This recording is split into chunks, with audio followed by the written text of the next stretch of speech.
So there they were, all three of them, standing on the trail. Xavi stood about as tall as my waist. He had blonde hair, blue eyes. Anika, again, was 2 times the size of a house, and she had beautiful flowing brown hair and brown eyes. Now, the young man that was standing there, his name was Abacus. And Abacus, he was about as tall as I am. And Abacus had long, dark black hair and almost black eyes, but eyes that were very caring. You could see that most of the time he looked, it was very stern because he was serious and he always had something to do. But every now and then you could see a gentleness that would come over him, and he would almost fall deeply into love with life and the people around him. Now Abacus, standing there, pointed down the trail and said, "Listen, you two, there's something really important. We need to head down the trail so that we can make it to the boat that's on the stream. And in that boat, there's another man that is waiting to meet us." "Well, hold on," said Xavi. "I need to go tell my mom." "Listen," said Abacus. "Your mom has already been taken." "Taken?"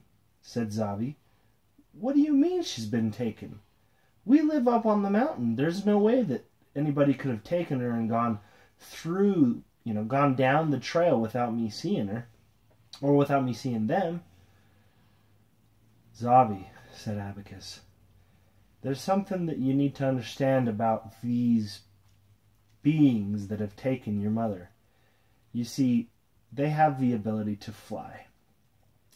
And more than the ability to fly, they also have the ability to jump from one place in space to another place. So, for example, they could go from this side of the earth all the way to the other side of the world almost instantly." Xavi got a somber tone, a look over his face. "Well, where did they take my mother?" "Xavi, it's important that you come with us. You'll see, when we get to the boat, that you can trust me, and you'll see that it's very important that we go now." "It's okay," said Anika, the giant. "It's okay, Xavi. Everything's okay. Listen, how about this? Do you think it would help if I picked you up and carried you?" "Yes," said Xavi. "It would be awesome." All right, so there they went.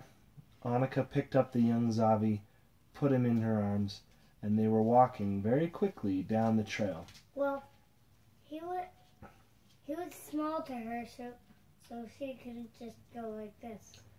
Yeah, she held him in his arms. Very, he was very small to her. So as they were walking down the trail very quickly, Xavi kept prying to Anika. "Why is it that you're so large? How are you able to fix my ankle? What other magic tricks do you know?" "Xavi, I don't know if it's magic. It's really just a feeling that I get. A feeling that I get inside of my heart, and I follow that feeling, and things begin to happen. And honestly, I don't know what tricks or what things I'm capable of doing.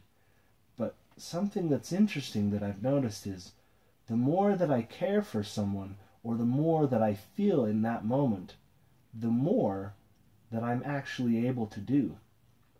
There was this time when a young friend of mine, was almost hit by a boulder that was rolling down the mountain.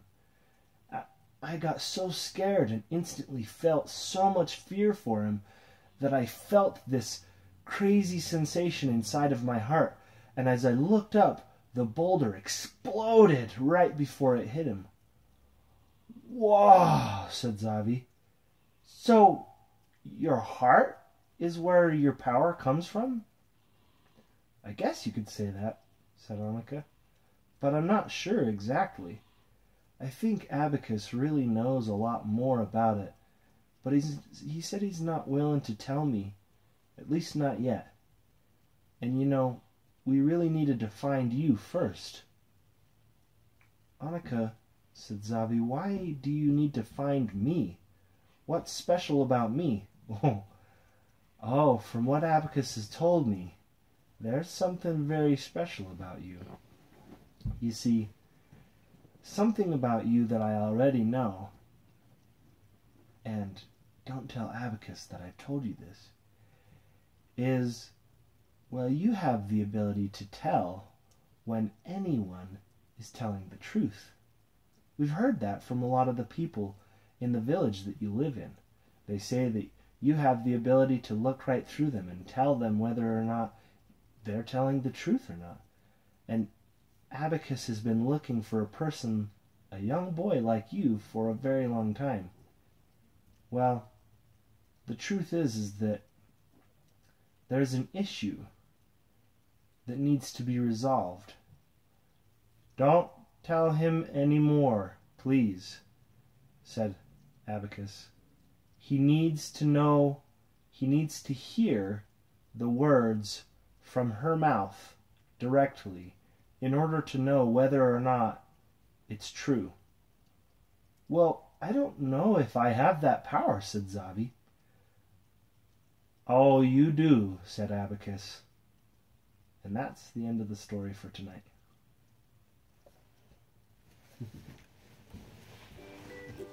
Hey you guys, thank you so much for watching. And as always, make sure to subscribe, share, like, and comment on the video. I really enjoy doing this and I'd love to hear what you have to say about the story. Any questions that you have or comments, make sure to put those in the comments below. Also make sure that you subscribe because it'll notify you of the next chapter when I upload the video. Again, thank you very much and enjoy the next chapter.